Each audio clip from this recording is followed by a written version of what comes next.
Merci Marc pour cette présentation de ce qui nous attend l'année prochaine.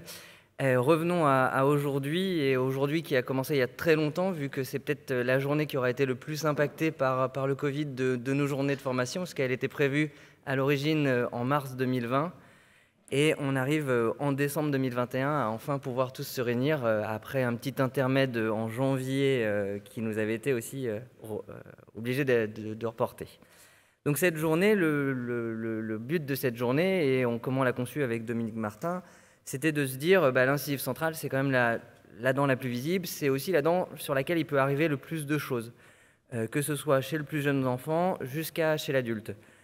Et donc cette dent, qu'est-ce qui lui arrive au fur et à mesure du temps et comment on peut gérer au fur et à mesure du temps. Donc c'est comme ça qu'on a essayé de concevoir cette journée avec deux axes principaux, les traumatismes d'une part, et la gestion qu'on peut avoir à la suite de ces traumatismes, déjà le jour d'urgence et à la suite, et les anomalies de structure qui sont la deuxième plus gros problème qu'il peut avoir sur nos dents. Donc pour cette journée, on a décidé de faire confiance à 6 conférenciers qui ont changé plusieurs fois, lié aussi aux multiples changements. Et donc, pour la matinée, on va en premier donner la parole à Camille Hide, qui nous parlera de traumatologie et des premiers gestes.